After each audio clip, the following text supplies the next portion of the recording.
Welcome back to the Better Everyday podcast, where we are unlocking our best self one episode at a time. My name is David Garcia, and this beautiful human being right here is my wife, Grace Garcia. Today, we are going to be talking about marriage. We've been married, it's going to be 8 years in July. Before that, we dated, like a year or two? We dated for 7 months and then we were engaged for a year and a half. So yeah, I'd say about 2 years. Yeah. And so, obviously we're not experts with only 8 years under our belt, but we believe we got something to say, And again, we just want you guys to know that these conversations are for you guys to listen, to be able to just reflect on your own life. Mm-hmm. If these questions that we're about to ask make you reflect, then that's awesome. Yeah. If it makes you, question some things, maybe you'll have to adjust some things. Like, hey, that's the whole point. Mm-hmm. And so let's start from the beginning. Like, we met because her dad is a worshiper. I don't know if you want to say his name, but he's a worshiper. We invited him to my church over in Canada. So when I say Canada, we currently live in California. And so we did long distance for a little bit. Let's just fast forward. I don't want to make this about our story. But if you want to know it, let us know in the comments. Yes. And I mean, if anybody knows my wife, the moment the doors open for her to say all of our stories, she will. I love it. I love our story. And so that is why today I am leading this episode, because if not, she would just go crazy with all the stories. And so when did we first get together? You were what? 18, 19? Dating 19. I was 19 years old. Okay, so 19 years old. We are 6 years apart. Mm-hmm.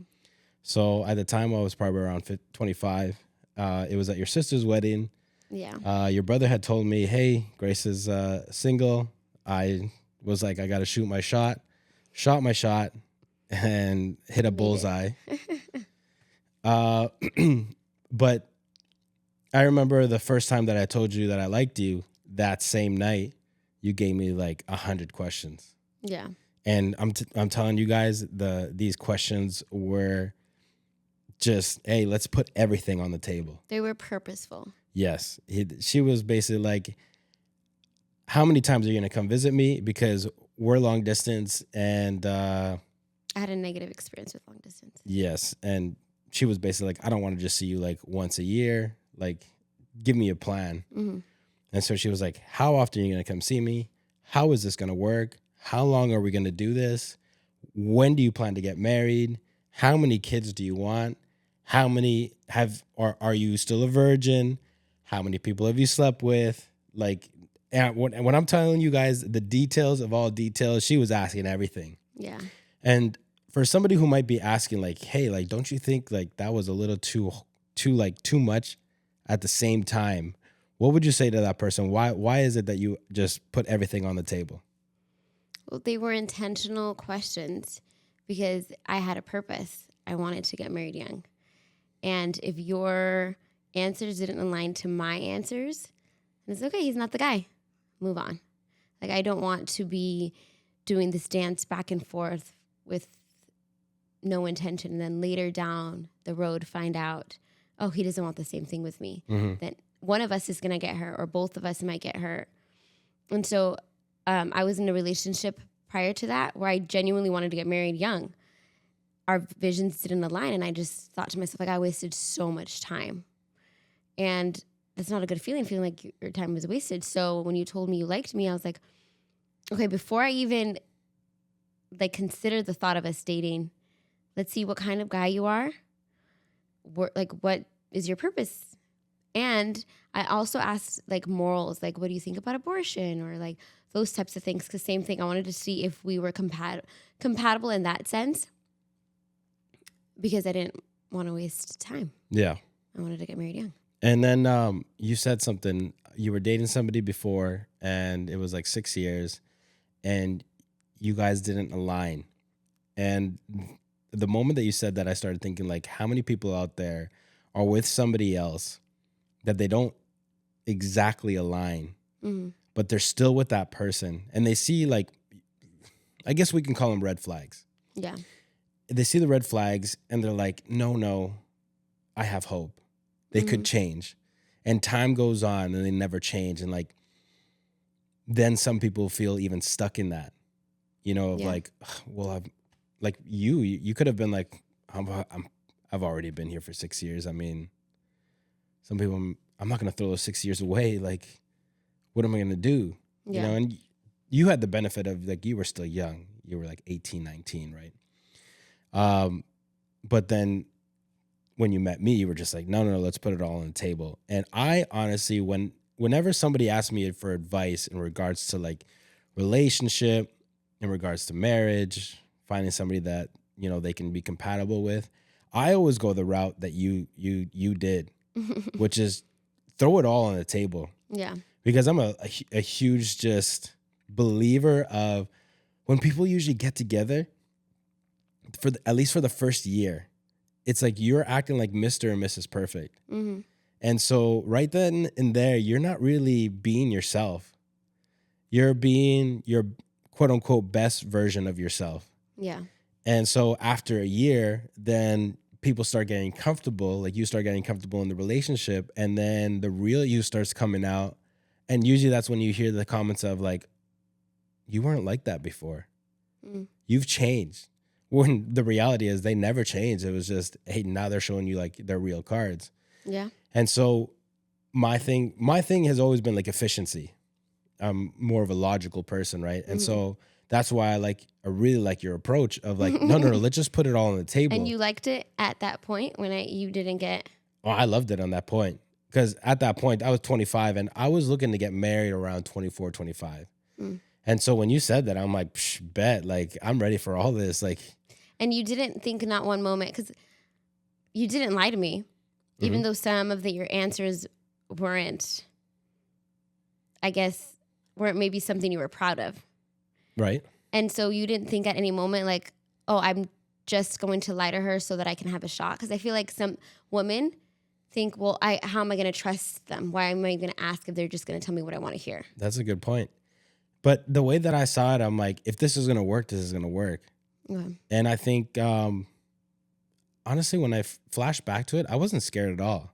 I'm like, it is what it is. I think when you ask me, like, are you a virgin or whatever, and how many people have you slept with and stuff like that, like, I got a little nervous, but I'm like, I don't know. Sometimes I'm like a little bit of like a daredevil. I'm like, I'll take that leap, like sometimes I'm fearless. And so I was just like, if this is going to work, this is going to work.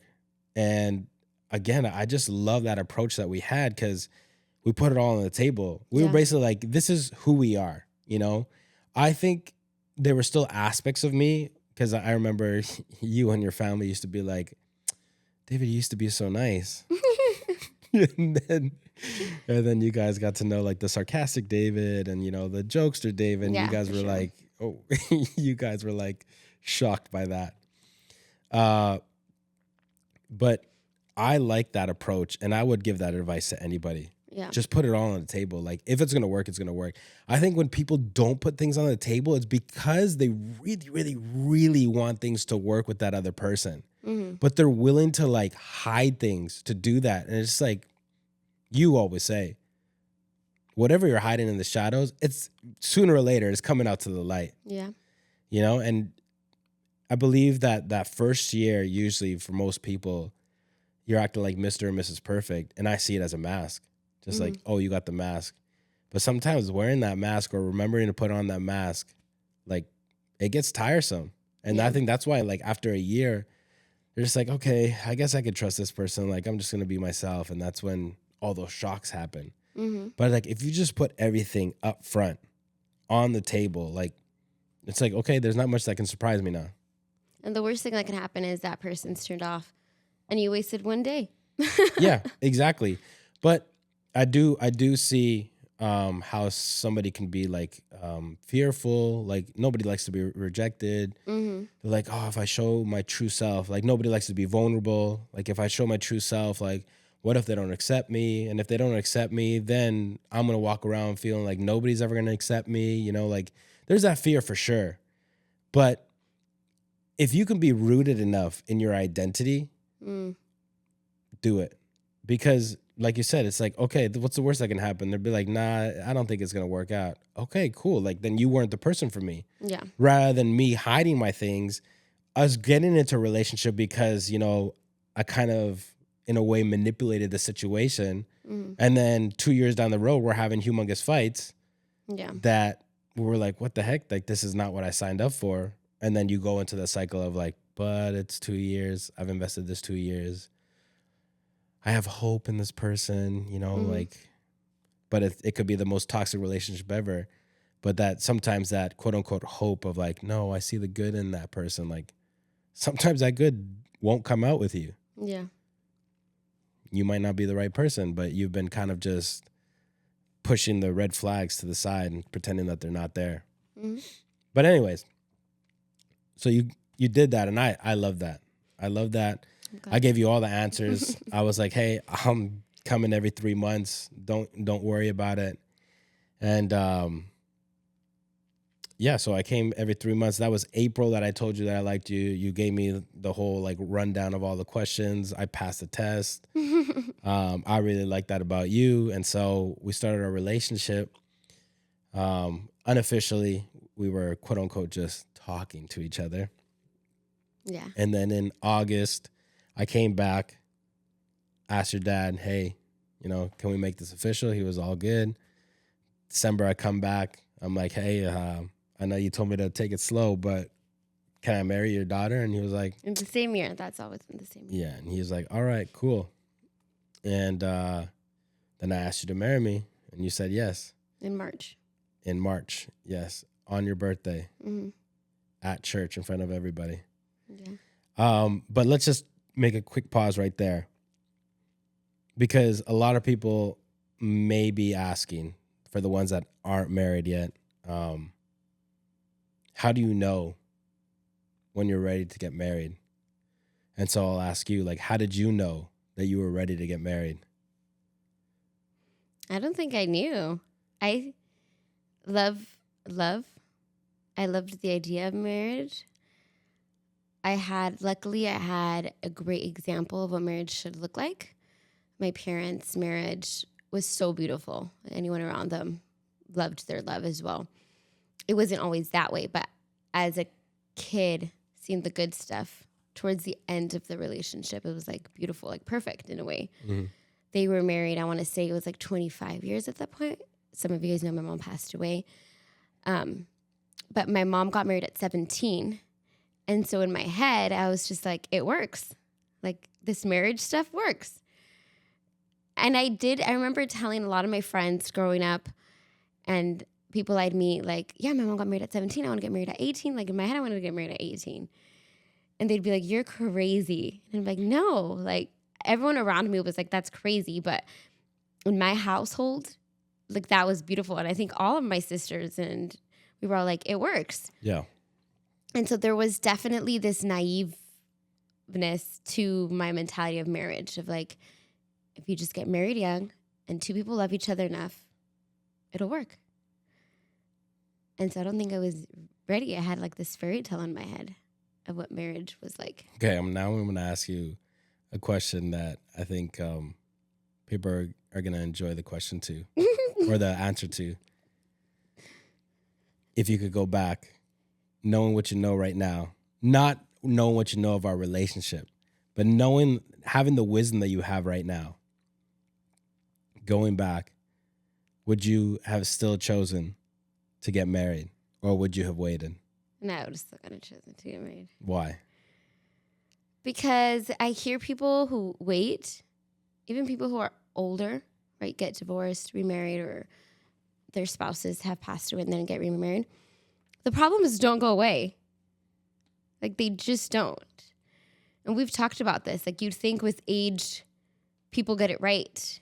And that's not always the case. Right. It's the mindset, the maturity level, the wisdom, their life experiences. And so I still stand by this. And again, it could probably be like my story, my parents' story, and maybe a little bit naive. But in my perspective, when you're young, you don't have as many habits set into place. And so it is tough. And there's probably things that could have been avoided with wisdom and like age. But there's such a beauty of like going through hard, tough times together and conquering it that I don't know. I've always wanted to be a young mom. I always like said like there's pros and cons to every side, waiting, not waiting. I personally wouldn't have chosen the other way. Like I think it's going to be hard regardless. A lot of things I think could have been avoided with maturity and with just my frontal lobe developing. But what I have said, like, oh, if we waited, like it would have been perfect. Like obviously not. And I love our story. And so I think if two people love God, there's almost nothing that if you put God first that you can't come out of, that no matter how ugly it gets. So would you say that there is no avoiding any hard times in marriage? Would I say that there's no avoiding? Yeah, I'd say there's none. Because I feel like a good amount of people have that fantasy in their minds. Like, I'm going to get married to the right person. With that right person, we're not going to have any fights. We might have little tiffs, little disagreements. Yeah. But big fights, nah. And there's also common misconception, like if I wait until I'm done with school, or if I wait until I have a certain amount of money, or if I wait, whatever, right? Like same thing. Maybe I can avoid it and find the right person. Like I can avoid it. Even the word compatibility, I think in Greek, the definition is to suffer one another. So there is no such thing as two perfect people that are going to mesh perfectly. Right. Compatibility is like choosing to suffer with them, and it's like being gold refined in the fire. You end up meshing one perfectly by you're molding and cutting and shaving your pieces to fit mine, and I'm doing the same thing until we both perfectly have been cut down and processed that now we fit perfectly. Yeah. But if you're not willing to go through that suffering process, you're never going to get there. And every like old couple, they say their love is sweeter in the end because of the hard times they've gone through. And so people want to like skip to the good part. There's that real right, skip to the good part and like find that sweet love without that process. Like it doesn't exist. Yeah, that's beautiful and interesting. Like there is no avoiding the hard times, but the hard times make you better. And for me personally, like I would say one of the few things that you may need to have before you get married is being able to love in the sense of you're able to put somebody else before yourself. Yeah. Because if you're not able to do that, you ain't got no business getting married. Yeah. Because I have heard like some people like, oh, I mean, ready or not, like go get married.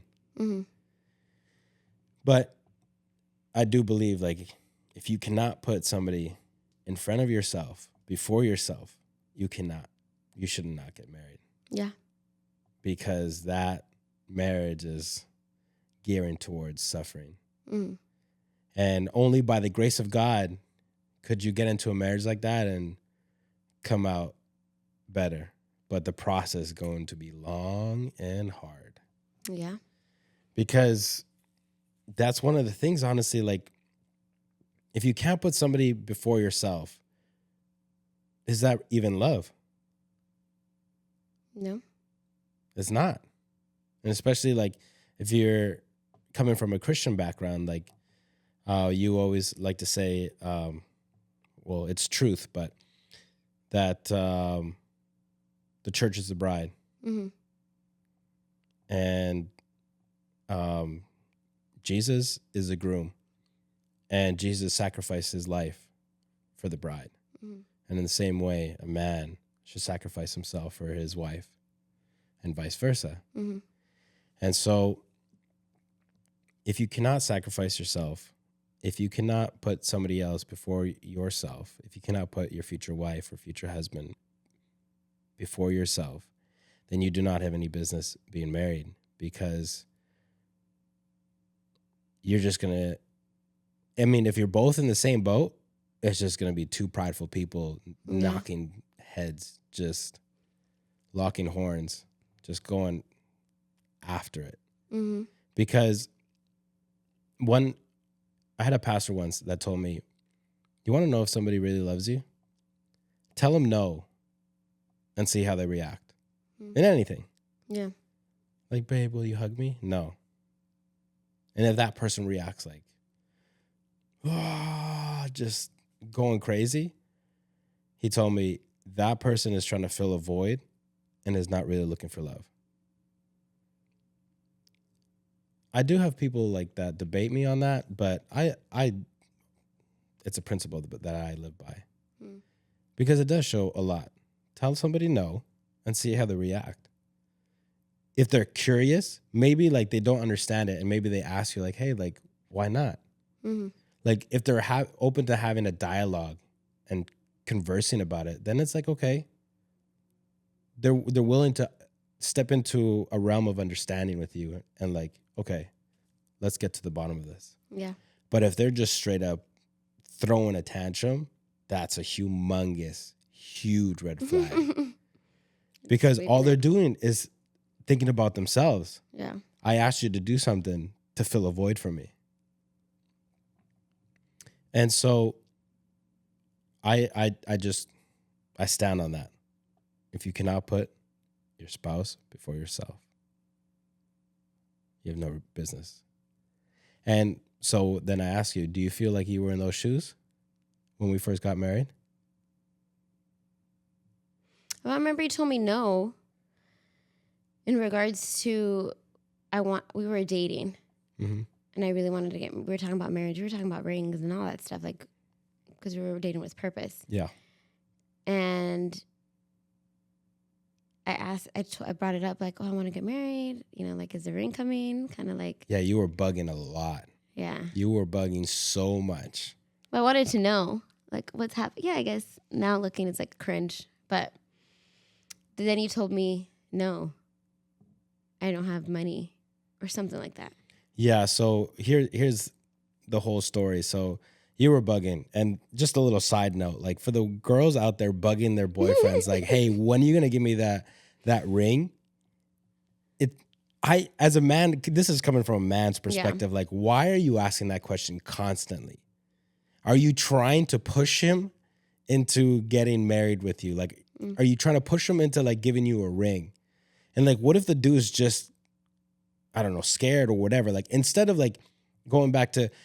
you going into a realm of understanding, like, hey, like, why haven't you done it yet? Yeah. Like, what's going through your mind? What's going through your heart? Like, let's vision cast together. Where are we going? How are we getting there? What are we doing to get there? I feel like some girls are just like, no. I've built this Cinderella story in my head. Like, I just want the ring, and then I want the grand wedding. Like, I want all the bells and whistles. Yeah. I want to just have that Disney moment. And you weren't turned off, but you were like, oh, I'm not going to marry this chick. I feel like I'm cringe just thinking about myself. Honestly, for a guy, it's a little bit of, it's not nice to hear. Because it's I even told you when I proposed to you and you didn't even take the ring, like you were so like excited about us getting married of the proposal, and I had to remind you, like, you gonna take the ring? That was surprising to me because I told you, I'm like, I thought all you cared about was the ring. And I didn't, though. No, you didn't. Noticed. Yes. But this is just like a word of advice for the ladies just trying to push their guys. Like, go into a conversation and try to seek understanding before you just like, when are you going to give me the ring? Like, we've been dating like 4 years. Like, you haven't got me the ring. Like, what's wrong with you? Like, and then you start pointing fingers. Like, who knows? Like, but why didn't you, I don't know, like, Why didn't I? Well, from that, No, why didn't you get turned off? Or like we're just I feel like you were so patient with me. because it goes back to the things that we've talked about before. I want to be able to give you everything that you want. And I wanted to be able to give you a ring when you wanted. But I was going through the process of like saving, like figuring out like how much I was going to spend on the ring. Like and trust me, I do not care about that whole like, oh, it should be like 3 months of your salary or whatever. Yeah. Like, So you wanted to. So you weren't completely yes, turned off because yes. it's not like if a guy didn't want to and the girl's like pushing, Yeah, pushing. that's it's different. Like, That's different. And that's why I wasn't like, yo, what the heck? That's like a red flag. Like, leave me alone. yeah. Because we had already like Talked about it, vision casted. Like we knew what way we were going or whatever. And so I was like, okay, I just need to figure it out. And like to hear it, the only thing that I like heard, I guess, was like, why haven't you done it yet? And to a man, it's like, oh man, like I'm dropping the ball, you know? Like, and no man likes to feel and like that was that. so fast. I don't know why I said that. We got engaged in 7 months. Yeah. And so it's as a man, it's tough to hear that. Like, why haven't you done that? In between the lines, I hear you dropped the ball. Yeah. And so I was trying to hustle and trying to make it happen. But then once I had everything figured out, I'm like, how do I do this? Because you were asking all the time. And I'm like, how am I going to surprise her? Because me and you have never been good at keeping secrets yeah. from each other. Like I always had like something amazing planned for you and I'd end up telling you. And same vice versa with you. Like there's very few secrets that we've kept from each other and like surprised each other with. And so I'm like, how do I do it? And I'm like, I'm killing 2 birds with 1 stone. I'm like, A, this is going to get her off the scent. And B, this is going to test her. And so that's when I was like, I have the perfect plan. I'm going to tell her something came up. I got to pay this. I don't have money for a ring right now. You're going to have to wait. And that's, I heard my pastor at the time, like saying that in my head. I'm like, okay, perfect. I'm going to, in a way, tell her no and see how she reacts. And I was a little nervous, to be honest, when I told you that. But I remember telling you, I'm like, hey, babe, like, I'm sorry. Like, this thing came up and I think we had a date or whatever. And I'm like, I'm not going to be able to give you the ring by that date. Like, I'm sorry. Like, I know that was our plan, but this came up and I mean, I acted the part. Like, I'm a pretty good actor, to be honest. Hollywood contact. And so I remember selling it really well. And you were like, oh, babe, don't worry about it. Like, I love you no matter what. Like, whenever you can, just do it. You know, like, there's no rush. There's no pressure. And I was like, wow, okay, this is awesome. Like, A, I'm setting it up perfectly. And B, like, she's showing me her heart. And it's not one of just like, I want the ring and like, I don't care about you. And that was like, okay, even more reason. I'm like, this is the one, you know? And in that sense, it was also like evidence that you were putting me before you. Because if it was the other way around, you'd be like, no, I don't care how you do it. Like, give me the ring. Then it would have been all about you and you wouldn't have cared about me. And so, again, just evidence like you need to be able to put that other person in front of yourself. Yeah. Right? And so we got married and our honeymoon started off rough. When I tell you guys it started off rough, No, like it straight started up off poo-poo. rough. So the days or months before I ended up moving out to California, I had some rough days with my family, with my father in specific. And I'll never forget, there was one day where, you know, he was under the influence of both drugs and alcohol. He was on a rage. And I remember he wanted to put hands on my mom. And I stood in between them and I would not let him pass. We at that time had like some sort of unspoken agreement where he was no longer going to like try to throw hands with me and I wasn't going to try to throw hands with him. There was like a level of respect and I guess honor in that sense where I was just like, nah, like I'm just not going to let you touch my mom, right? Yeah. And I'll never forget that he looked at me and he's like, when you get married, no, he said, he said, I curse you. And when you get married, you're going to have the problems that I have and more. And he said something along the lines of like, your wife is going to be unfaithful to you or something like that. And so we fast forward, we start our honeymoon, and there was, how do I say it? Like something was revealed where, before the days of our marriage, like there was hints of unfaithfulness or whatever, let's say. Yeah. And I found out. It was a whole thing. We were on our honeymoon. We were like on day 3 or whatever. We were in Miami, just me and even nobody else. And I remember finding out, and immediately I heard my dad's voice saying, I told you that this was going to happen. Yeah. And it was, for me, it was rough. It was super rough. And it was like, it was 2 things put into one, right? It was like, finding out our situation, but also at the same time hearing my dad's voice in my head, like say that, right? Yeah. And so it was so tough. I felt like I had nobody to call, nobody to talk to. And I remember calling. So you just moved to California. I remember calling your dad, and I was like, I am so sorry, but I feel like I have no one else to go to. And I told him what happened, and he consoled me. And he asked me like, hey, just try to make the most of like the rest of the trip. And I mean, I'm Salvadorian, and if you guys know Salvadorians, like our wheels start turning and they don't stop turning in our head. Like every single thing that we can think of that's bad, like we think of it like, how did it happen? When did it happen? Like, what are all the details?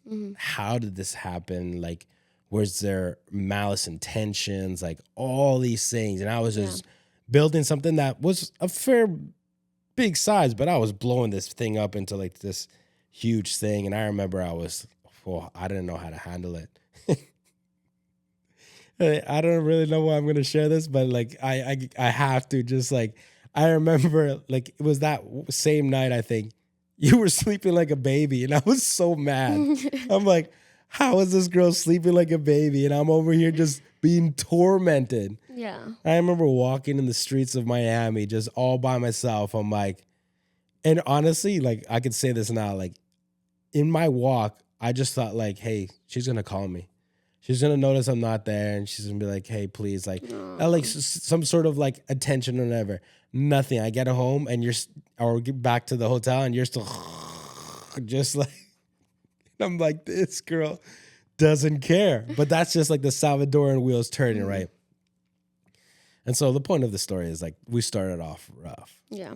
And I remember going back home and I was like, I can make this work. It's not going to work. I can make this work. It's not going to work. And I believe on the plane ride home, I gave you the ring and I was like, nah. Because on top of the, finding out and also the voice in my head, I also felt like I was tricked into like marriage. Like had I known before, we could have avoided this, like we could have handled this before, right? And then I was like, I live by Christian morals, so I'm like, I can't just give up. And that's just not naturally me. I'm not somebody who gives up. But I'm just like, how do I keep this going? Like there's no way. Like there's so much pain and hurt. And then like that's kind of like what my dad was feeling at the time when he was going through his spiraling moments when I was living with him. And I'm like, am I going to turn into my dad? Like, am I going to spiral? Am I not going to be able to contain my emotions? Like, am I going to go into alcohol and drugs? Like, how am I going to handle this? Like, I don't want to do that. I don't want to become my father. Like, I don't want to repeat the cycle. I was just like, how do I deal with this? And so I remember on the plane ride home, gave you the ring. And I'm like, this is not going to work out. Your parents picked us up and they drove us to the apartment. And the only thing I remember is we were sitting in the living room of the apartment and your mom just looks at me and starts crying. And she basically just apologized. And that threw me off. And I didn't understand why she was apologizing, but she was like, I am sorry that I messed up as a mother. This is my fault. And I was just like, no, there's no way this is your fault. You know, like I couldn't hear that. And I mean, she hit me like in my soft heart, I guess, in the moment. And she was just like, please give her another shot. And I think she was like saying like, oh, like I'll check in on her. I'll hold her accountable. And then she gave you all these things that she wanted you to do. And I could not see your mom like that and just be like, no, you know, like I'm not heartless, you know? Once in context, you loved my mom. Like, you Yeah. admired her. Oh, Like, it's not like, just a normal, like, civil. Yeah, son me and your and mom had a mother-in-law. really good relationship before and after. Like, Before you even dated me. Yes. Just on your own. Yes. Your mom was one of a kind. And so when she said that, I was just like, okay, let's make it work, right? And I would love to say that it was only a few weeks of hardship, but that mess lasted like a year. And the reason why I'm sharing this is because I know that there's some of you out there that are married already and have gone through really hard times, and you're wondering like, how do I keep going? How do I make this work? Do I just walk away? How do I trust? I feel compelled to like stay, but like I don't see this working, right? And so it was like a year or more of just hardship. Like I was toxic. I didn't know how to deal with it. I didn't really have anyone to talk to. I don't think I talked to anybody actually about it. I think it was just between me and you. And it was hard because the trust for me had been broken. Yeah. I remember like I was toxic to the point of like every little thing that you did was questionable. Like, why did you do that? When are you coming home? Like all these things just blew up. Yeah. And not only that, there'd be times where I felt like, okay, I'm getting over it. But then we'd fight, and guess what I'd bring up? I'd have like my stone ready. I'm just like, but you did this at the beginning of our wedding. I'd chuck it at you and just like, I didn't know how to deal with it. And I'm glad that now we can sit here and talk about it. Yeah. But in that moment, I'm like, I don't know. And in that moment, I was a version of my father, I think. Because I had said that we're going to make it work, but I had tapped into some toxicity where I'm like, my version of making it work is I want to make you jump through all the hoops. I want to make you pledge your allegiance to me by all of your actions. I want you to just make me have zero doubts that this will ever happen again. Yeah. And I also remember you saying like, you eventually, I think, got tired of it. And you were like, I said, sorry. What else do you want me to do? And that's something that was hard for me to hear, because you also added on it, God's already forgiven me about this, so you should just get over it and forgive me too. And I was just like, every time I heard that, I'd flip out. And it was so tough. It was so tough for me, because I believe that actions speak louder than words. But in that moment, I felt like all you needed to say was sorry. And you even eventually got tired of saying sorry, I feel like. And you were just like, get over it. And I was like, well, show me with actions. You're like, I don't have to. I said sorry. And honestly, I think it was with some time that I started to get over it. Like, how do you remember that, all that playing out? I mean, it was early on, but I just remember I did feel like I was walking on eggshells. And it was annoying. Like I can never do the right thing, say the right thing. Like one way or another, I tried my best, and it was never enough. Like you were gonna get mad at me regardless. Because I remember like, okay, I have to do this, I have to do that, and like it was, yeah, it was. I don't want to say like abusive, but I felt like belittled. Mm-hmm. I felt like you were watching my every single move like a hawk, and so I definitely at one point I was like, I can't do this, and like nothing's gonna work. And I think the reason why I started just saying like, well, I just said sorry. I remember telling you the only way I can prove it to you is through time. Like every day, Yeah, I'm gonna choose you. Every day, like I'm here. Like even the way, regardless of like how you treated me, like I'm here, and I hope you see with my actions in the long run. Like the only way you can know that I'm not gonna do it is, I know it sucks, and I know I would hate to hear it, but like I don't know how else to show you that I'm faithful except through time. Mm-hmm. Like me choosing you over and over again, even though you're hurting me, even though whatever. And so it's like I don't know what you want from me, and I'd ask you like what do you like if you tell me what you want, like I'll do it, but you're just like no, like figure it out, like you do something big, and I'm just like I don't know what it is that you want from me. And so, yeah, I think my mom passed away, so I think we were kind of distracted for a bit. Yeah, because she passed away. We got married in July. In February. So how many months is that? 7 months again. Mm-hmm. Dang, 7 months. We got married 7 months in. She passed away, and I got pregnant. Yeah. So I think it was just like a flow of events, like just back to back, like we couldn't catch a break. But when I got pregnant, that's when I was kind of receiving your hits. In my head, I was like, I deserve this. Like, and you're not talking about physical hits, right? No. Okay. He never hit his hands on me. But like your blows, like your low blows with your words. Yeah. Like I just received it. And I remember there came a point where my mom was worried. Like before she passed away, she's like, Grace, like he can't be telling you this. Don't accept it. Like she was kind of, I think she loved you, but she knew like your father. Mm-hmm. So she was just like, Grace, be very careful. Because I did not want it to get abusive. Yeah. And then after a bit, though, I stopped telling her because I was like, I felt like I deserved it. I was like, well, he's mad and I just have to prove myself. And rightfully so, he's mad. And so in my head, I just kept taking it.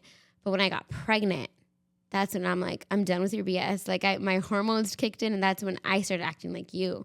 I'm like, I'm not going to take this. Yeah. And I just started saying everything on my mind, like everything that I've just been holding in, like came out. I don't think it would have come out if I wasn't pregnant because I'm usually a passive person and I'm a people pleaser. But I think I was just so done with it, and the hormones gave me that courage that I needed. But I didn't say it in a good way. It wasn't like, okay, I'm done with this. This is how I feel. It was just like, you're crappy, and like just what you gave to me, I just gave it in return. Looking back at it now, with everything that you know now, how would you have handled that differently, if anything? Like from the beginning? From the moment from Miami. That you caught. Yeah. I got caught. Uh-huh. I would have hoped that because my mom did tell me, like, you need to take steps.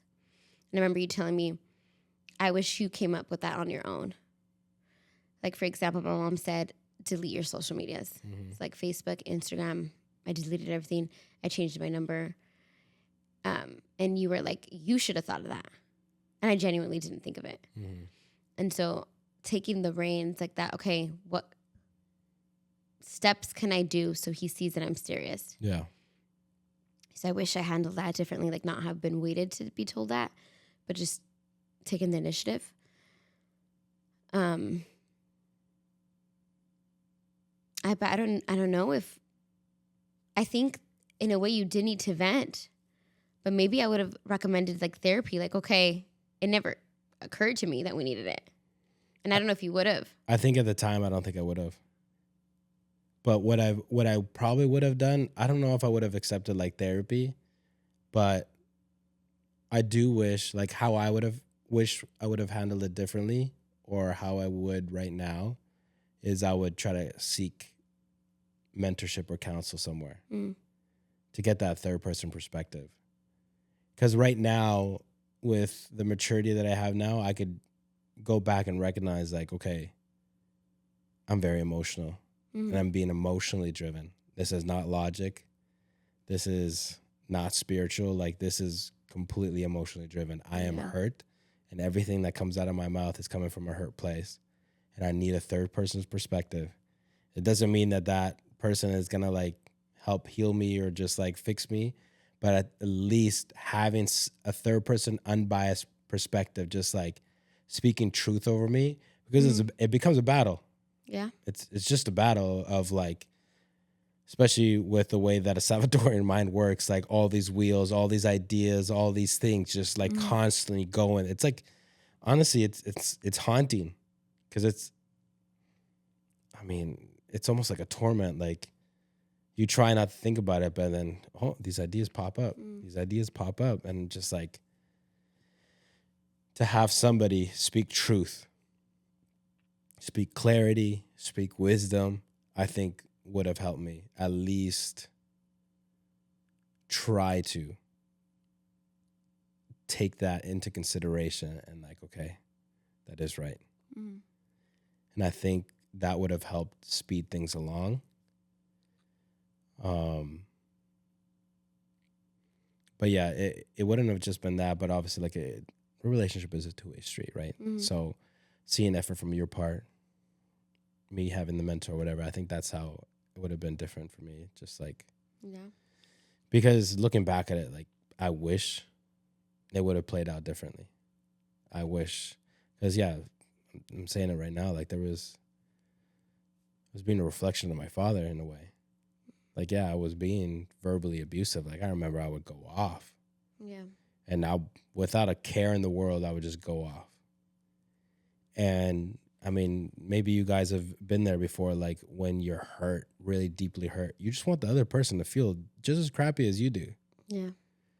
And you're just like, I'm going to tear this person to pieces to feel what I feel. And it's just, I mean, like, when you really look at it, it's just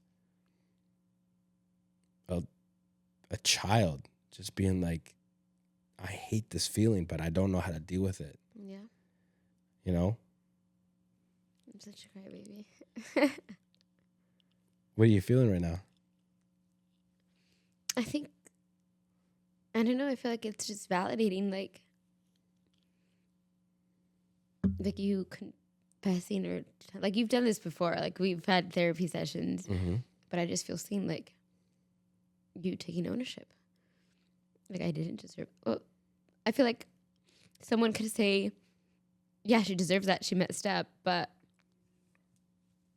I don't know, something healing about you saying like, no, I treated her like crap. No, yeah. I should have never done that. You know, and it's gonna be an emotional one.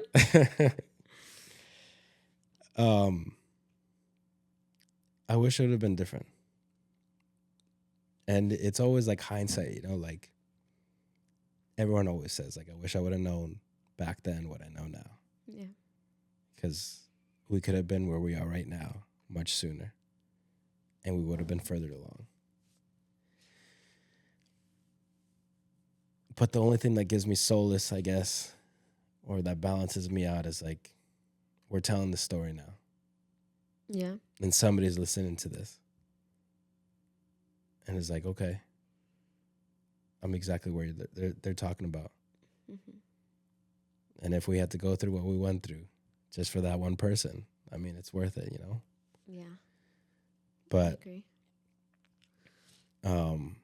Yeah, I shouldn't have done that.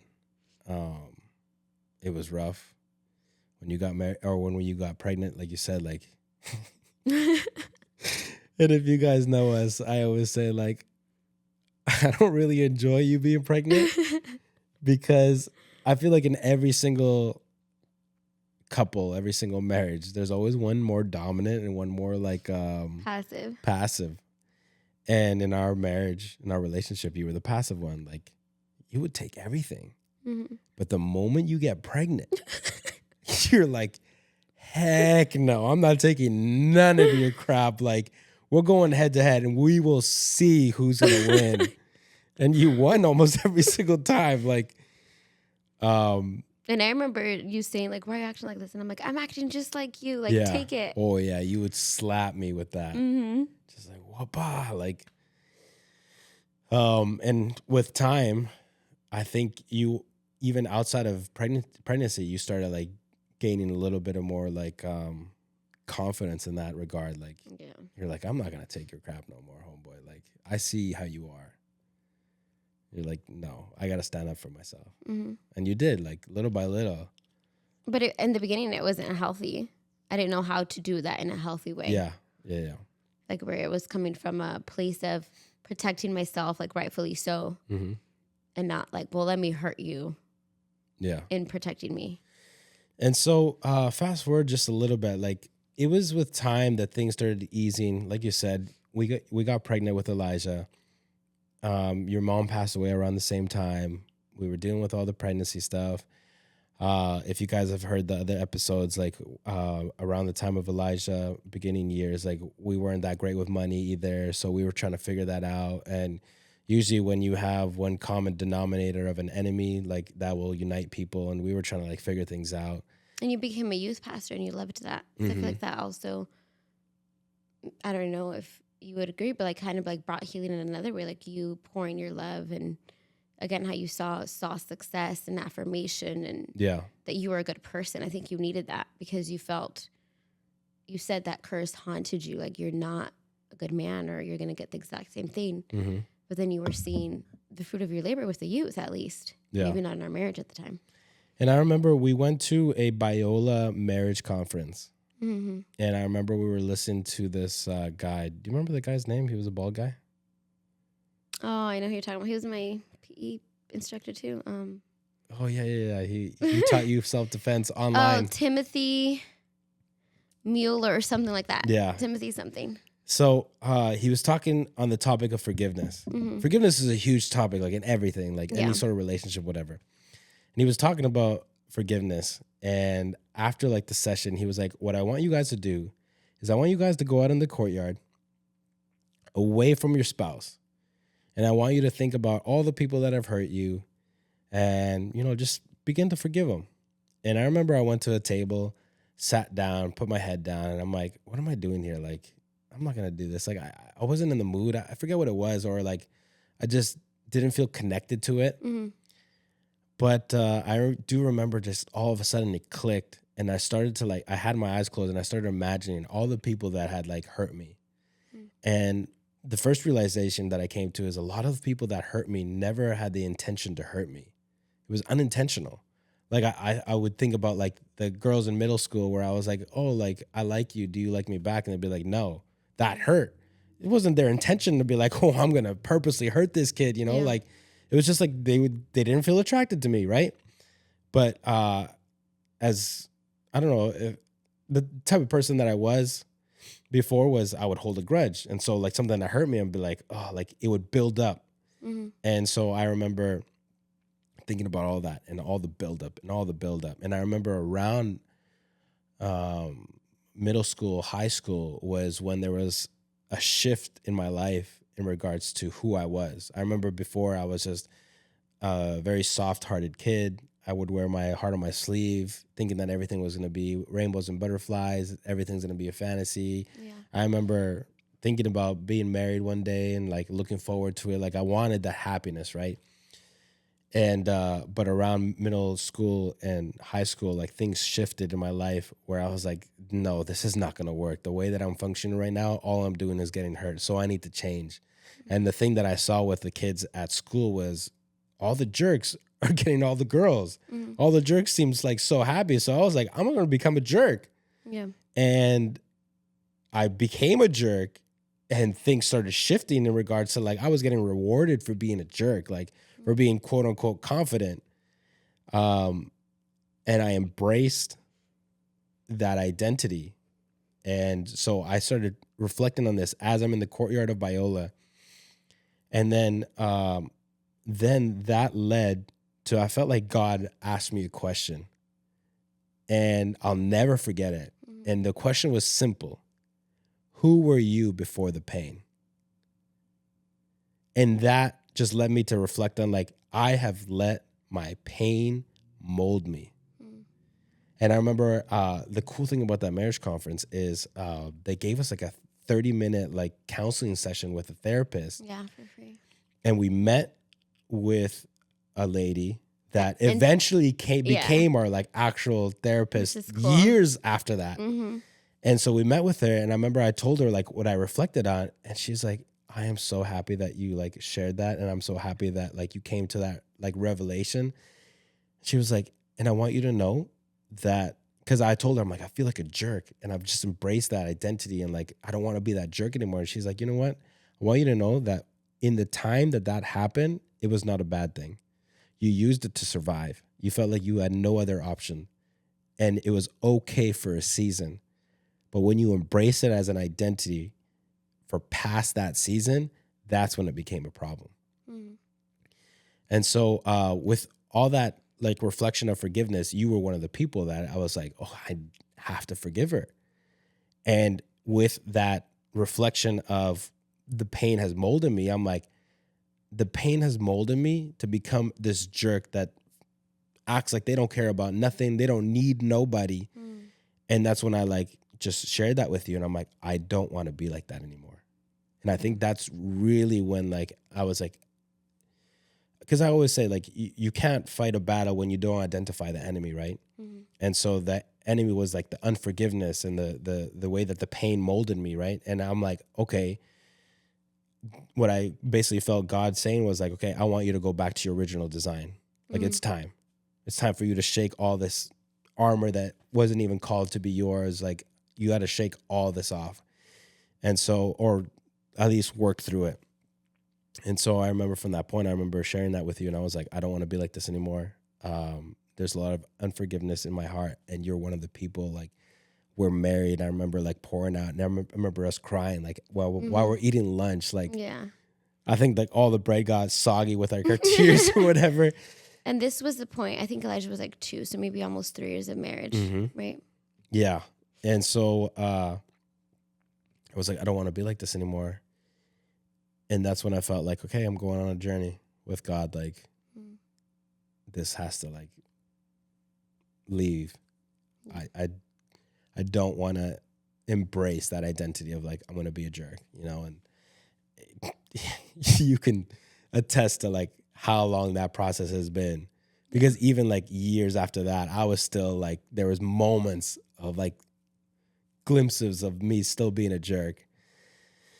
But thank God, you know, I believe I'm much better now. You were Not, you know, fully restored or healed or whatever, but like, you know, we're still working on it.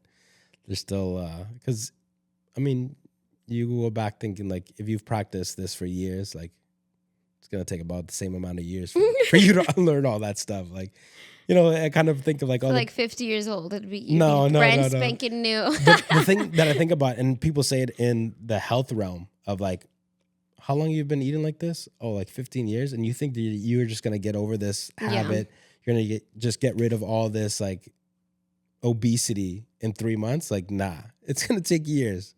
Like it took you 15 years to get here. It'll take you a couple of years to get out, you know? But yeah, I do remember that. And that was a pinnacle turning point in our marriage, I believe. But we still weren't that great. Yeah. We were, I would say we were thriving, or we were surviving, not thriving. Yeah, I'd agree. We were surviving and not thriving. And I remember we had Uriah. But I think maybe I delayed the process, or because, again, I was passive, and I think the pregnancies helped me stand up for myself, but it wasn't in a healthy way. It was in a toxic way. And so I kept telling you, then it was my turn to like level up, I guess. And anytime we'd argue or anything, I then would just be as toxic as you, like saying hurtful things, all of this. And I'd always say, you did this to me. Yeah. The seeds you planted, like I'm resentful, I am bitter, and it's your fault. Now you are harvesting what you sowed. And yes, I feel like that is a true, like that's what just happens. If you feed people many toxicity, like what do you expect in return? But at the same time, like I wasn't guarding my heart. I was like eating it. I was not seeking like a relationship, like an intentional relationship with God. And so that was me just feeding toxicity with toxicity, and it would just be a disgusting cycle. Like, nope, now it's my turn. You've been like this. It's your fault. And we've talked about this in episodes before. Yeah. Like how about taking valid responsibility. Is that? Because like you said, like you would say that a lot. You would hide behind that bush. I always like use that analogy with you. Like you would hide behind the bush and be like, this is your fault. Yeah. You did this. You're the leader. You started this. And now it's coming back to you, and deal with it. And it wasn't until some time went by where I was like, started like gaining a little wisdom. I'm like, no. This is not on me. And I've never been one to like somebody blaming something on me, you know? Yeah. I don't think a lot of people like that. Yeah. But so would you say now, like you should have taken responsibility in regards to like, okay, like with more maturity, you should have been like, no, I need to be better regardless, right? Like, is that what how would you advise somebody in that same scenario? Would you advise them like, oh yeah, give him exactly what he's been giving you? Like, no, of course not. I for sure handled it very immaturely, but I think my fear was if I just acted maturely and like did the right thing, like I would be walked on again, like the first half of a marriage. So I was like, I can't, like part of me was afraid. I can't do that. I want him to know, like he's not getting away with it. Like so you were like standing up to a bully. Yeah, I felt like that. I felt like he needs to know if he does it again, like he's hurting me, and this is what he gets. All my hurt is coming out now. It's nasty, but he has to like face the. But I don't think I didn't put my trust or my fight in God. Like I was fighting you. And the Bible says like we do not fight against flesh and blood, but against the powers of this darkness and principalities. And I felt like I was standing up to the bully, but I was hurting you, my husband. Yeah. Not fighting it together. And like once you have that revelation of like the forgiveness, like let's work on that together. Like let's now tackle the common enemy. But it was no, I'm against David. Yeah. And it's really sounds like now that you're like saying it, I'm hearing you like we were digging our hole. Yeah. Like both of us were like, who's digging deeper? Like I am. No, you are, you know? Yeah. And then like fast forward, we had Uriah, and I think that was the point where it's like, it's do or die. Because that, I think we've told the story in one of the episodes, like Uriah was born. We had now had 2 kids, and you've said it like with one kid, you were like, okay, fine. Like if he's not that involved, whatever. Right. Like I was able to do it. It was fine. But with Uriah, you were just like, nah, there's 2. This one cries more. Like I can't deal with it. And I remember, again, you served me with the $8.99 papers. I think it was frustrating because I'm assuming I only have you as my husband, but I'm assuming if a wife sees her husband serving faithfully at the church, because again, you were a youth pastor, like that's a good thing. Yeah, they'd be excited. Yeah, but I never got that because we never had that honeymoon phase. So I never got the loving husband, the doting husband, the creative romantic husband. I knew you were capable of that because during their dating season, you were that. Even then, we argued a lot, but you were that. Like I saw that, and I never got that from day 1 of our marriage, day 3 of our marriage. And I see you now. I saw your potential, and I am seeing you do that with the youth. And I'm like, okay, I can't live like this. Like, I know you're capable of it. I'm not receiving it. I have 2 kids. Yeah. I feel all alone. I'd rather be alone at that point and not get to see you. Yeah, and you told me that. You're like, I'm fine with being alone. Whatever. Mm-hmm. You did slap me with that. You said, I've been practicing being alone for the longest time now. Like, Yeah. you're not helping me. And again, that was like the turning point. And I remember laughing at you at first, but then after I was like, you know what? Whatever it is that you want to do, let's do it. Mm-hmm. And it was not long after that, because that's when like changes started to happen. But it was not long after that when we finally like decided like, no, our life needs to completely change. Mm-hmm. And that's when we made big adjustments. There was a lot that changed in our life, you know, like we changed churches. I got a new job. We decided to go counseling. Yeah. And that around that time, the counselor, that's the same counselor that counseled me for those 30 minutes. Mm-hmm. I love that lady. Yeah. I remember the 30 minutes, just as a side note, like why I loved the first 30 minutes with her was basically like, side. she was like, this is homegirl, do better. And I'm like, I love her. Yeah. But And then when we met with her again for reals, like actually saw the full weekly, picture. she was like, homeboy, get your life together. No, but you also said she reminded you of my mom. Yeah, she did. Mm-hmm. You were like, not only was she older, but you said just the neutrality of working for both of us. 'Cause my mom, that's what you loved about her. Even though she was my mom, you're like, she never took your side. She always took as a marriage, like what is going to benefit the marriage. Yeah. And you felt, I mean, a therapist should do that, but you felt like, okay, she's on our team. Yeah. Yeah. It was really nice. And so when we started seeing her for reals, we were going like once every 2 weeks, right? Mm-hmm. It was a nice chunk of change.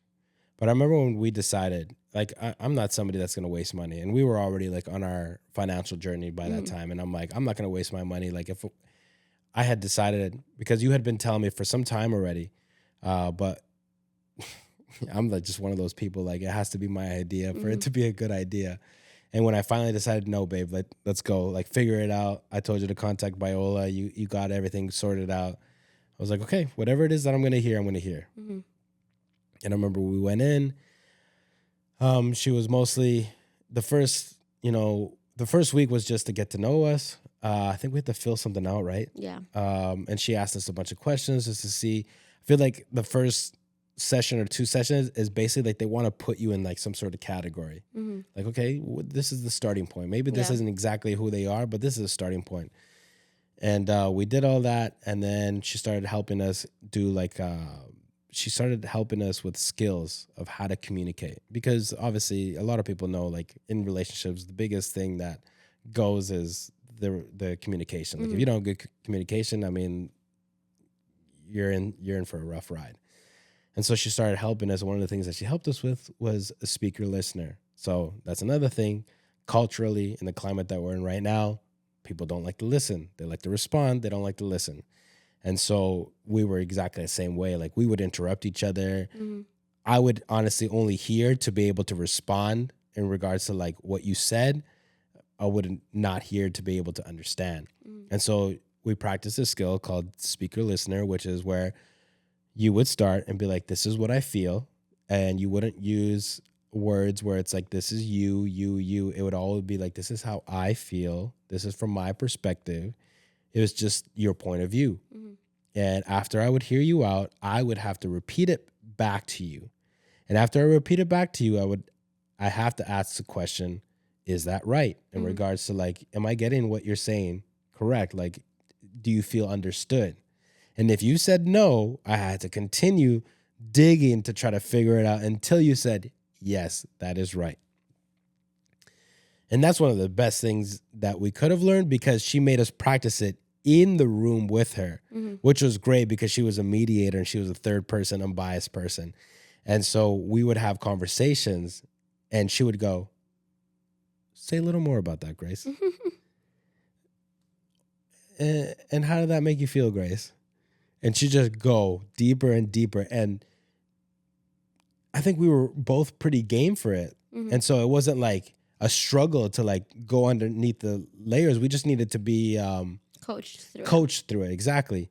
And so we were pretty easily coached. We had teachable spirits, I guess. And then so we would get down to the bottom of things really fast. Yeah. But there was a lot of things that was like, it was hard to hear. It was really hard to hear as a man. Mm-hmm. And I don't know if you ever felt like, did you ever feel like, oh, like there's, like what he's saying is really tough for me to hear? I don't think so. But I do remember you, I would always tell, okay, so sometimes, the therapist would ask me to like tell like my past stories. And I would tell my past stories. And when some of my past stories seem pretty sad, like, yeah. And this my beautiful wife would be crying, like, oh my gosh, like. And I remember on the ride home, you'd be like almost like petting me like a lost puppy, like, oh my pobrecito, like, oh my poor guy, like you had such a rough childhood, and like you had this such like loving heart, like such a compassionate heart when you would hear my stories like that. But then the point of that is like there was a lot of understanding that started to like grow from those sessions. A lot of understanding. We would have conversations after the sessions, and we would try to dig deeper, and like I feel like a bond was starting to happen, and we were trying to be like, to this day, it is hard for us to do like the speaker listener, because especially like in the climate that we're in, the people that we are, we're just like get to the point, and for me to hear you and then repeat it back to you, and is that right? And then you the same thing for me. It's just like it's like 20 minutes when it could be 5, like. But that we should be practicing, and we should be practicing, and it's something that you guys should practice too. Yeah. But the point is like we were getting so much understanding, and I'm a big believer of like a lot of times when there's assumptions, like there's that saying like. If you assume, you make an ass out of me and you, or something like that, or you and me, or something like that. And a lot of times when you assume, you don't have the facts. All you're doing is like, this is all the data that I have, and here's the assumption that I have. This is what I think. This is my inclination, whatever. Yeah. But when you have the true conversations, the conversation where you're really trying to get to the nitty gritty, then there's like, you have those moments of, oh my gosh, I had no idea. And those, oh my gosh, I had no idea was like, we should have been asking these questions before. Yeah. And I say that to you guys as well. Like there's many times where we assume things when we should have just been asking questions instead of just assuming. And then all of a sudden like, oh, like I think this is what it is, And then that's when she taught us as well, like, be curious, not furious. Because there's a lot of times that we're going to hear things that make us mad.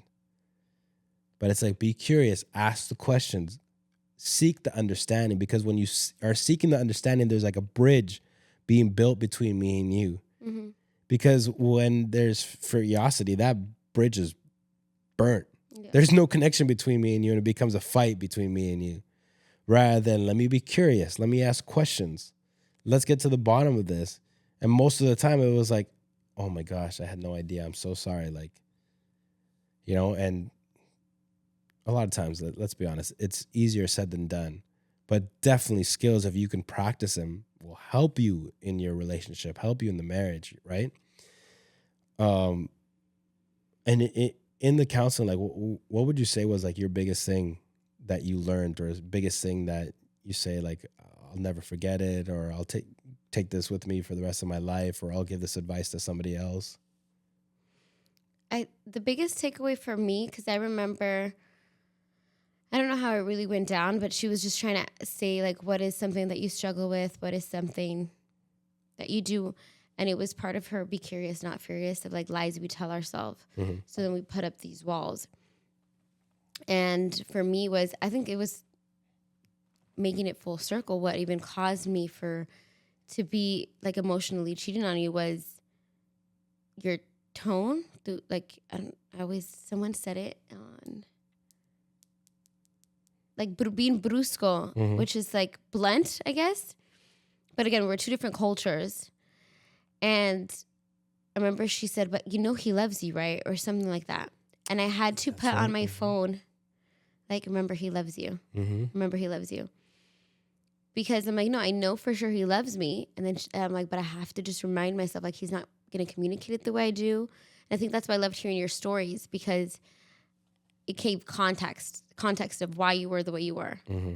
It's like you never got told you were loved or I'm proud of you like a kid should be. Right. You saw these horrific things as a child that you shouldn't have seen. Like your view of marriage, like you're figuring it out. You never had a great example. Mm-hmm. And I'm over here on the other side, like, thankfully, like, I had a great childhood. And so I was way too sensitive. And so I'd take everything to heart and I'd build that resentment and build up that wall. Yeah. And so I had to literally put on my phone, like my phone screensaver, like, he loves you. Yeah. He loves you. Mm-hmm. To tell myself that truth and like put the wall down to be more understanding.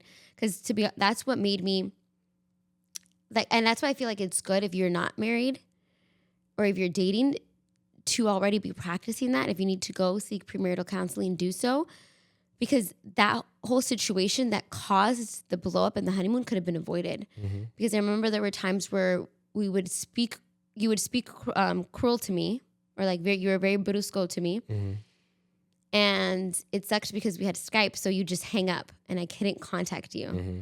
And all I wanted to do was like talk about it. Like I'm like such a communicator, and you couldn't. So then I'd run to someone who was going to listen and be like, oh, David this, David that. And that's how you opened the door of like, they're hearing me. Yeah. And then when I took advantage, because it was just that in the beginning, just running to them just to be heard. But when I took advantage was, I remember you broke up with me one day, and I told my mom, and my mom was like, he loves you, Grace. But again, I didn't feel it. And he's like, he's just speaking out of his butt. Yeah. He's stressed about the wedding. He's stressed about what's going on at home. And she told me that. And I was just like, well, he broke up with me, so I'm broken up. I'm single. And that's when I like, for sure, like emotionally cheated on you. But if I just practiced that in dating, that all would have been avoided. Like being curious of like, why do you handle disagreements like this? Or he loves me. Even though he's speaking to me like that, like I'm loved and he's just going through a hard time. Like that would have never happened. And I'm not like putting the blame on you or me. It's just like a lack of knowledge of the immaturity. Yeah. Because that would have all been avoided. And so I really needed to understand like he's not going to speak the way I want him to. And trusting you that you're going to get better on your own. It can't be me, because I always would be like, but you already know I don't like you talking to me like this. Yeah, and I felt like I couldn't let it go because I was afraid of, but who's going to talk to me the right way if I don't bring it up to you? Like, I didn't want to let the reins go, afraid that you were going to just continue acting the way that you were. But I think once I saw your vulnerability, once I saw that you didn't want to be this way, like you truly loved me and you wanted to work things through, I was able to like let go of the reins and remind myself of the truth and be like, he's going to get there on his own. I can't push it. I can't complain. And I think that's where I truly like trusted God in my prayer life and was like, and that's how I said, like, ever since I gave it to God and I'm like, he is going to change on his own, and he has. And any worry, I'm like, okay, like I'm not going to hound you down. So that was like the biggest takeaway for me. Yeah.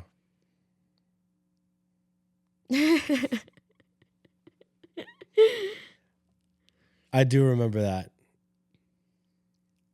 I remember you would sometimes would whisper it, like he loves me, he loves me, he loves me, like and that's one of the things I do remember I walked away with in from therapy. Yeah. Was the realization of that we are two different people and it's okay that we're two different people. Yeah. Because I feel like sometimes in relationships and marriages, one person tries to make the other person like them. Yeah. And it just makes the marriage miserable. It makes the relationship miserable. And it's not until you realize that other person is different than you and it's okay. It is okay that they don't speak exactly like you. It is okay that they don't do things exactly like you. Like, yeah, it's okay. Like, I mean, you'll have somebody that's an organizer. The other person is not an organizer. Like, oh, how come you're not an organizer? It's just like, we need to come to the realization we're two different people. Mm-hmm. Can we try? Can we put effort? 100%. That doesn't mean that we go, oh, that's cute. You have anger issues. Like, that's just who you are. No. There's things that can be worked on. But it comes first from communication, from understanding, being curious and not furious. And how can we work on this together? Yeah. And we go back to the infamous book of all books, Atomic Habits. I thought you were going to say the Bible when you said that. It comes down to, what is it that you both want to become? And what is it that you both are going to do to get there? Yeah. And are you planning this together? I definitely had to realize that, because I remember I was trying to make you like me. Mm-hmm. It's like, how come you're not doing it like this? How come you're not doing it like that? How come you're not saying this? How come you're not saying that? It wasn't until those sessions where I'm like, it is okay. And it's not just okay. It's even better that you're different than me, because your strengths might be my weaknesses and vice versa. And when we come together, we make one awesome person. Excuse me. And that one for sure, like, I've definitely embraced that. And not just in our marriage, but in all aspects. Doing ministry, working on teams. I'm just like, okay, you know what? It's better that there's different people here. As long as we can all work together on the same vision, it's better. Yeah. The more different people, the better, because they're thinking of things that you're not thinking of. And when you start spitballing ideas, guess what? You have a more well-rounded version of ideas than if you would have just had the same person in the room. And so I definitely started to see your virtues. And I'm like, you as a person that you are, these are your virtues. Here's your weaknesses, and I can make up for those. And same thing. And I'm like, that was, for me, something very beautiful. It was like a flower that like blossomed or whatever. Like, it was beautiful. I loved it. And then around that time, we both were just like, hey, let's work on our marriage. Let's work on our family. And ever since then, I feel like we have been really like focused on that. You know, I feel like from that point on, like, we've been growing. We did sessions with another person as well, which they were like a lot more emotional based. Like, tell us how you feel. Let's walk through all your feelings, which was a different perspective. And it was a big blessing to us as well. You know, like, the great thing about that was it was for free. And if you guys are wondering, so Biola does this program for the people that are graduating in that field. Hey, we need you to do some hours. They're going to be for free. And then they let people sign up for them. So if you guys ever get a chance to jump on that, that'd be awesome. It'd be a huge blessing to you. But ever since then, we've been stronger than ever, I would say. Like, right now, I think we're stronger than ever. And stronger than ever does not mean we no longer fight. I have this friend named Sergio. He's been asking me to like shout him out for like the longest time. Shout out to Sergio. I'm finally shouting you out, buddy. But there's times that we talk every single day on chat. And he asked me like, hey, how you been with Grace? I'm like, oh, we've been good. And he always goes, does that mean that you guys haven't fought? And I'm like, oh, we've had like little, whatchamacallit. Like annoyances. But I feel like his version of like, are you good? Is like, oh no, we haven't fought in like two or 3 months or whatever. You know, like the moment that you fight, you're no longer good. But it's not true. Like, the one thing that our first therapist taught us is like, yeah, you're gonna have, she like to call them tiffs. And I read in a book and I love it. So I'm gonna like quote it because it says, when you argue correctly, like, you learn more about the other person. That's a good thing. But then they said, like, argument is like a fire. It can warm up the house or we can, like, destroy the house. And so I think now when we argue, it's not to, like, it's like, okay, we live together. We're going to be annoyed. Like, we're two different people. Yeah. It's usually that, like, again, you know, like little things. The good thing now, it's like, it doesn't add to we're not getting resentful by it. We're not being bitter about it. We're not putting each other down. Mhm. Like it's literally just like discussions, disagreements, like, okay, we move on. Or before it was like, I'm going to tear you down or I'm going to build my wall up and keep you out. Yeah. So I say, yeah, like we argue, but it's nothing like before. Yeah. Yeah. It's nowhere near as toxic. Mm-hmm. It's a lot more productive. Mm-hmm. And one thing that I used to suck at before was saying sorry, Mm-hmm. owning up to like my mistakes. And now I feel like I'm getting better at, thank God I'm getting better at it. And Because your turnaround time of forgiveness. I used to hold grudges for like a week. What was it? Like, what was my record? Like 7 days that I didn't talk to you or something like that. Like now I think it's a matter of us growing together. It's a matter of maturity, and the knowledge that we've gained from everything, like the counseling and the books that we've read. But also I think it's with age. Like I've noticed that like for the most part, older people, they don't let a lot of things bother them. And if you were to ask them, I've heard a couple of older people say it, like, it's not worth it. Oh, that's not true because there's old people who become super bitter. So it depends like where you're going. I guess. But I have heard like a couple of more elderly people, like, as you get older, you start realizing what actually matters and what doesn't. Yeah. Really and healthy. I think as a younger version, like most younger people are more prideful, like they're still figuring their identity out and all that stuff. And so they're more susceptible to tapping into pride and just, like, we'll fight for everything, like, oh, you looked at me wrong. Like now we're fighting. Yeah. Whereas like the older people I could see, like if you really like feel like a life while you're walking through life, you have a bag and you're like, you keep like putting wisdom in there, storing up wisdom. And as the people that have chosen to store up wisdom, they realize like a lot of this doesn't even matter, bro. Like, just let it go, and I feel like I've starting to get to that point because I used to fight and get mad at you for nothing, just like nothing. Yeah. Like, I don't know. I wanted that seat somewhere else, and you put it there though, and I'd make the hugest thing about it. Like, how dare you? Like, I'm just like, now I look back and I'm like, I got mad over just the dumbest things, And I think once you start honing in on what actually matters, like all the things like that you just pitifully like would fight about, like they just start falling away, like they don't matter. There's a lot of things that we fight about that don't matter. But that being said, I believe that we're in a much better place, a much healthier place. Again, that doesn't mean that we don't have tiffs and, little issues here and there, but I believe that now we are more on the same page than we have ever been. Yeah. Our communication has been better. We've been trying to be intentional about checking in on our car rides, especially like, hey, how are you doing? How are you feeling? How's work? How's like all your balance? What do you see your life going towards? Like, how can we work together? How are we working together with our kids? Like, we're on the same page. And so I just want you guys to know that, I mean, you guys heard some of our story. The funny thing is I said at the beginning we weren't going to say much of our story, but we ended up saying a good amount. Yeah.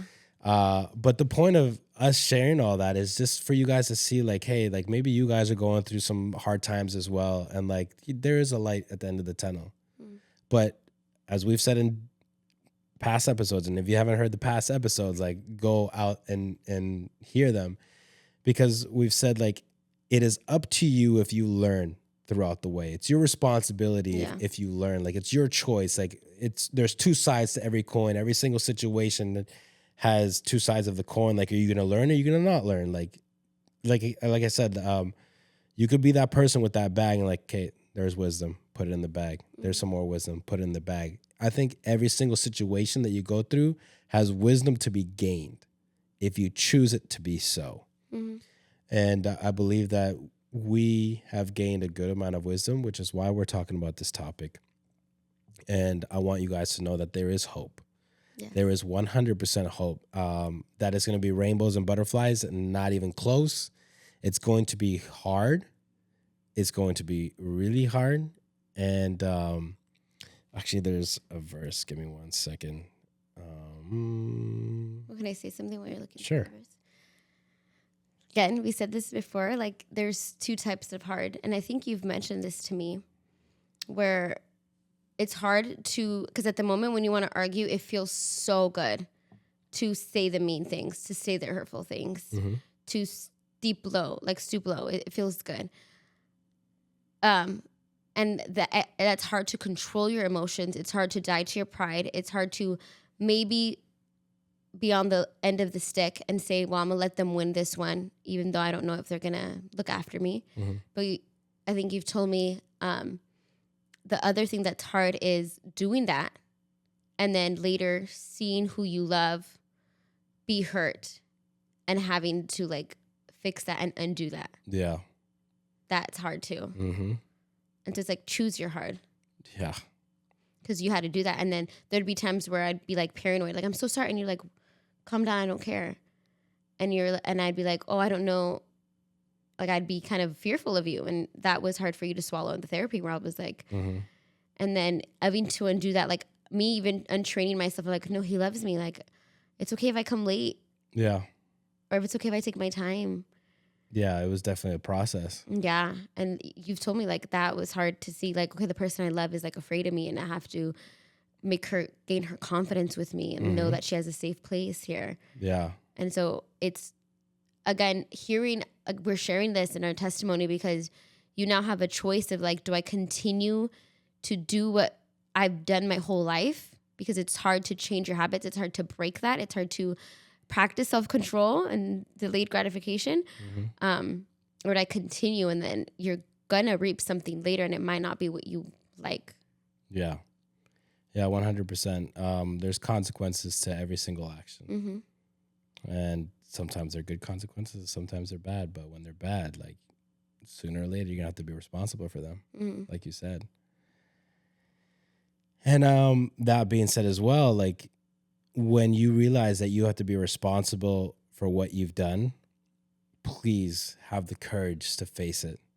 Because not many, but there's some people that will realize the work that has to be done and go, no, too hard. It's over. And that's sad. Yeah. So we want to encourage you guys, be courageous. Face everything that you've been responsible for and deal with it and just ask God to walk with you and work everything out. And so with that being said, with things being hard, there's a verse, Romans 5:3-5. Not only that, but we rejoice in our sufferings, knowing that our sufferings produce endurance. And endurance produces character. And character produces hope. And hope does not put us to shame because God's love has been poured into our hearts through the Holy Spirit who has been given to us. That's beautiful. It's not easy. 100% it's not easy. But that it is beneficial for you and for the people around you. 100%. And we've said it before and we will say it again. It is more. This life is more than just about you. It is about your spouse, maybe your kids, the people that are surrounding you, people that you are going to encounter in the streets, somebody that you can share your testimony with. That we're grateful now of everything that we went through because now we can share this as a testimony. Like, because of God, we went through all of this. Yeah. And we're stronger for it. But we're stronger because we had to go through this process and we allowed the suffering to become endurance, endurance to become character, character become hope. Like, had we not, I think I would not be the person that I am right now. Yeah. I'd still be probably like that 25-year-old holding grudges and just in a bad place. Everything great. I would truly believe everything great comes after some hard times. And the character needs to be built for those great things to happen. And so we want to thank you guys for taking the time. We've taken up a good amount of your time, about an hour 30. But we want to thank you. We're going to be doing more marriage podcasts. I did feel a little bit like, oh man, the time. But we will touch on other things. If you guys have any questions, both of just our story or any questions in regards to like marriage or, any advice or whatever, like, please write it down in the comments or reach out. You guys have been mostly reaching out, and I really appreciate that. I'm good either way. The social media queen over here, she likes the comments. So if you can write it in the comments, but I'm good either way. If you guys want to reach out or whatever, like, we are here for you guys. We thank you so much for taking the time to listen. We appreciate you guys allowing us to share our testimony and give some sort of advice. And we hope that this podcast was beneficial to you guys. We just ask you to please like, subscribe, follow, and share, you said? Yes. But yeah, we are very humbled by you guys listening. Thank you very much. Yes, thank you. See you guys next time.